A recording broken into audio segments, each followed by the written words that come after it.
Olá pessoal, na aula de hoje vamos falar um pouquinho sobre o classicismo.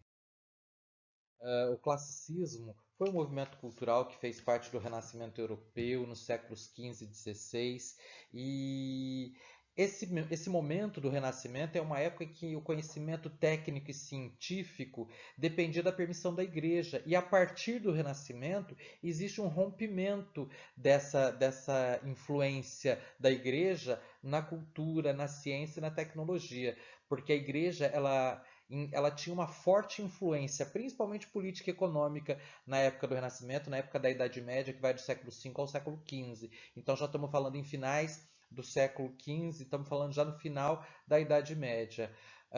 O Renascimento pregava o quê? Pregava essa volta às formas e temas da antiguidade clássica greco-romana, a busca pela perfeição.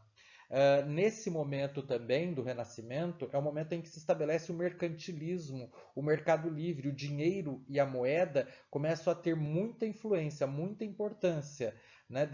Fazendo com que a nobreza, que era o poder da época, começasse a perder sua força. Essa também é a época das grandes navegações, onde Portugal desponta como uma das potências, né? E começa a transitar pelo mundo, a traçar rotas pela África e pela Ásia. E além dessas rotas pela África e pela Ásia, é uma época também de novas teorias e invenções. Por exemplo, do Copérnico, quando ele fala sobre o seu modelo heliocêntrico, até então, na Idade Média, Deus era o centro do universo, é o que comandava todas as coisas. A partir daí começa-se a falar em um universo onde o Sol é o centro. As leis do Galileu Galilei, falando sobre a teoria da queda dos corpos, a influência da força de gravidade, e uma das principais descobertas da época, que é a descoberta da imprensa, com Gutenberg, com seus livros impressos, que antes era uma função própria dos monges copistas. Toda a imprensa da época era feita manuscrita. A partir de agora, com a imprensa, a quantidade de livros possíveis para divulgação começa a ser maior e começa a ficar mais fácil o acesso à cultura, à imprensa e ao conhecimento por parte das pessoas. Uh, Falando em antiguidade clássica, estamos falando sobre Grécia e Roma, né? Que são os modelos de perfeição até então. Então, quando a gente pensar em literatura, essas ideias elas vêm para a literatura. Então, quais são as principais características desse movimento? Essas ideias todas na literatura.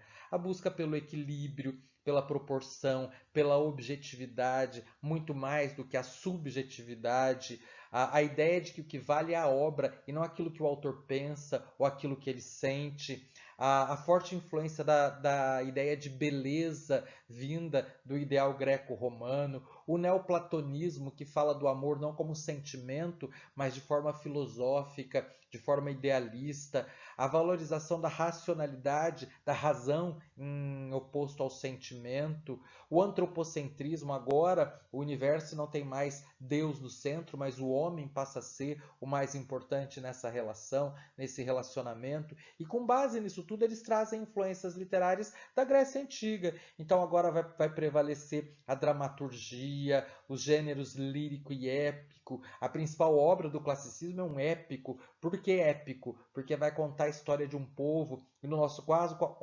caso, qual povo? O povo português, né? O povo de Portugal. Uh, não tivemos classicismo no Brasil, lembra que estamos falando aí de séculos XV e XVI, no Brasil a gente não tem essa influência, né? Mas em Portugal, como é que isso acontece?